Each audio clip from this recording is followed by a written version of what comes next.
Friends, Greg Newmaster coming at you again with another action figure review.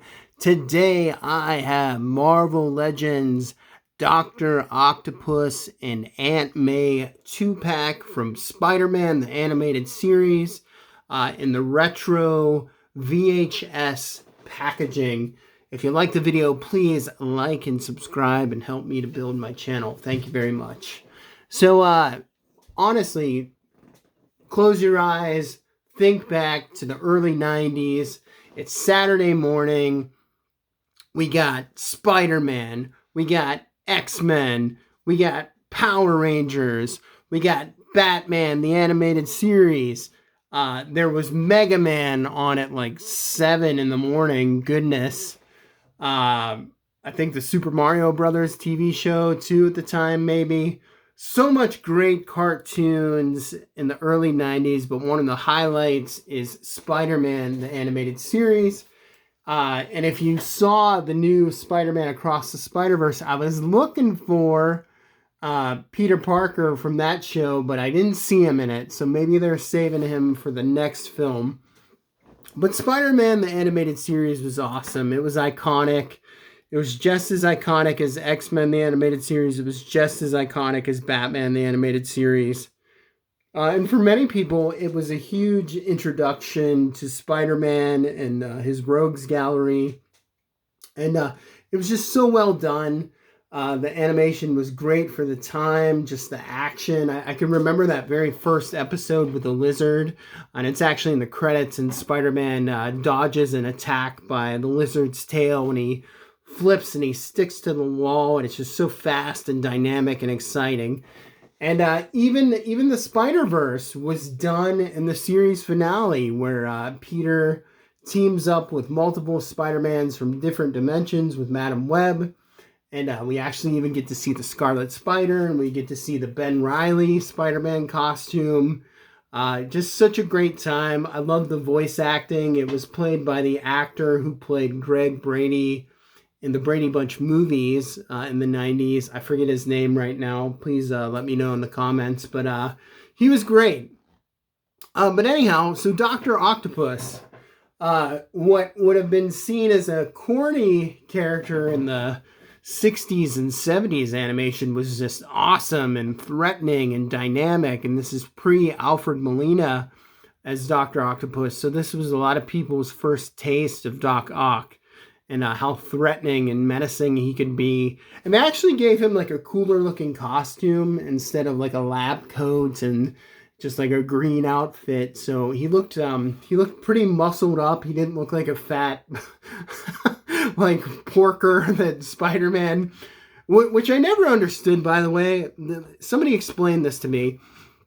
So the way I understand it is Doc Ock gets accidentally surgically bonded with his tentacles, and all he has are the tentacles. Other than that, he's like a normal person, but Spider-Man like wails on him, punches him in the face, and Spider-Man can lift like 10 tons. So one punch to Doc Ock's face would just kill the guy. So I never understood how Spider-Man could hit Doc Ock, but he would just like brush it off like he had super strength. It never made any sense. Anyhow, I digress. Can somebody please explain that to me? Why Spidey just couldn't easily knock Doc Ock out, because all he had was the tentacles. But anyhow. So anyhow, I was really excited to get this figure. I remember the original Toy Biz version. The tentacles were like a flimsy, hollow straw, sort of rubbery plastic, and there were strings inside of them. And if you pulled the back of him, it made the tentacles contract like that. So you pull the string on the back and they would contract, or then they would just go floppy. But you pull them and then make them taut. So that was fun. So it was exciting to get this figure. So there's the side of the box. Doc Ock and Aunt May, they actually get married in the comics at one point. There's the back of the box. Nice images. There's the side of the box. Just nice animated series images. There's the animated series logo. There's the top of the box and the bottom. and they sort of look like VHSs. So I already cut the tape on the top, and we will pull this out and see what we got. I'm excited to have an Aunt May figure. The last time I owned an Aunt May figure is when they did the famous covers series in the 90s, sort of riffing on the Mego figures. And that was the only time I ever had an Aunt May figure. So we got these no plastic boxes. See, plastic-free packaging, you know, for all the environmental people out there. So what do we got? So we got some sort of wax paper here. And in the wax paper, we get one set of hands, some fisted hands for Doc Ock, it looks like. So you just get a set of fisted hands. We have two separate slabs. So in here we have the tentacles. So we get the nice 4 tentacles, like so. And then in this box, we get Aunt May. Let's get a good look at her. And this is actually a nice middle ground Aunt May. You know, because in the comics, she looks so old and decrepit and just like a silver-haired lady. She literally looked like she was 90 and she was going to die. This woman, this version of Aunt May, looks like she could be in her 60s, 70s. You know, nice purple skirt and a blazer. She's wearing a necktie. I don't really understand why Aunt May would wear a necktie, but okay, that's her style. Very professional. And just the beloved mother figure of Peter Parker. So I'm actually happy to have an Aunt May figure, you know, just to complete the Spider-Man gallery. What do we got? We got just a ball joint on the head there. Nice neck articulation. They gave Aunt May some hinges in the wrists. So you get a little bit of articulation out of Aunt May. There's a rotation in the hips. There is an ab crunch. I'm sure if you cut this coat off, you can get a little bit more into the articulation. She does have double jointed knees, but you know, she's very limited by the skirt. There's ankle articulation.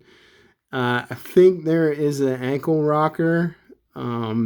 But mine might be stuck. So Aunt May's got a little bit of articulation.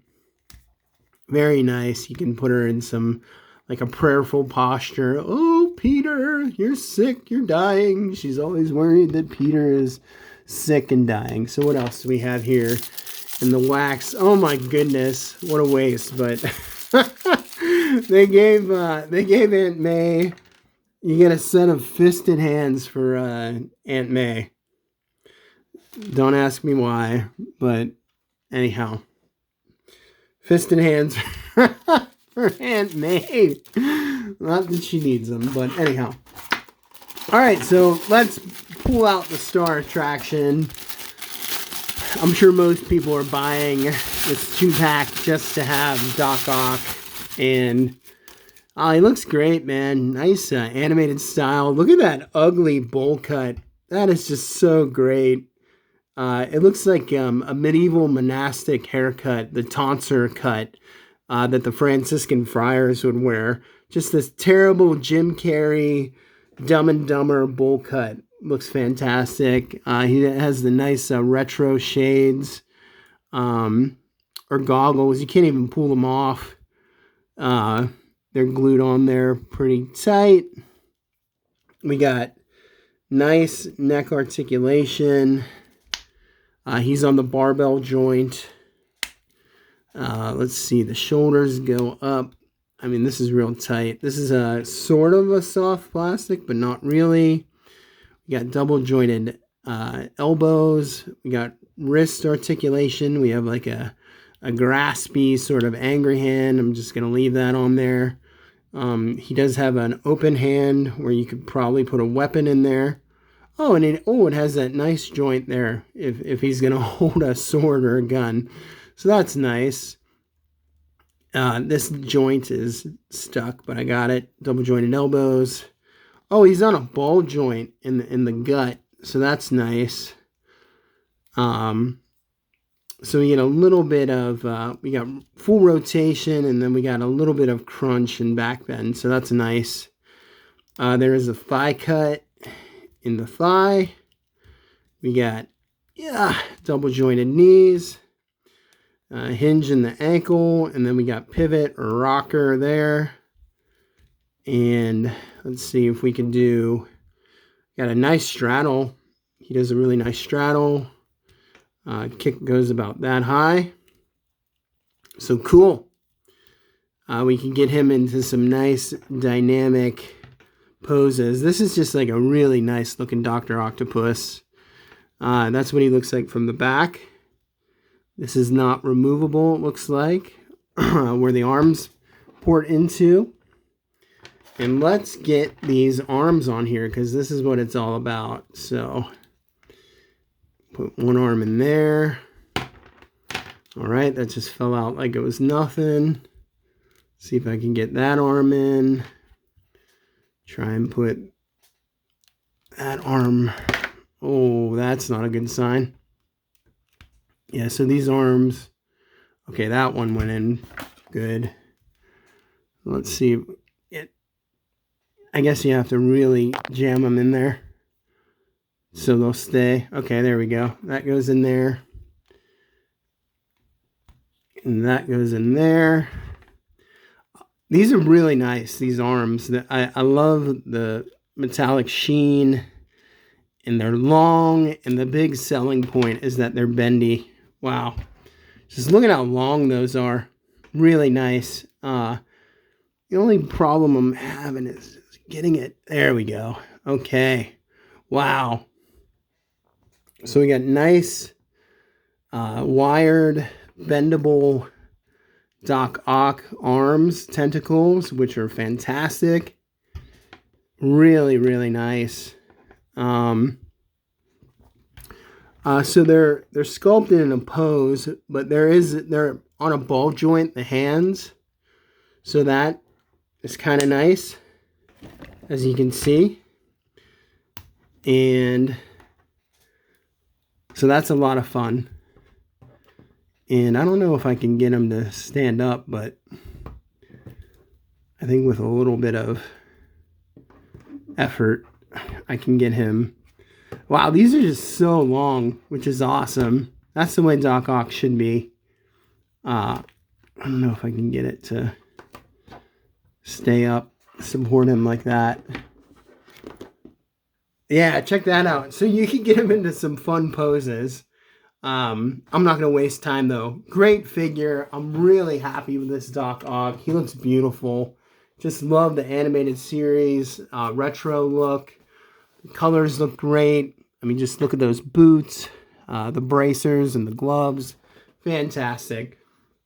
So if you like the review, please like and subscribe. And God bless you all. I highly recommend this figure. Peace.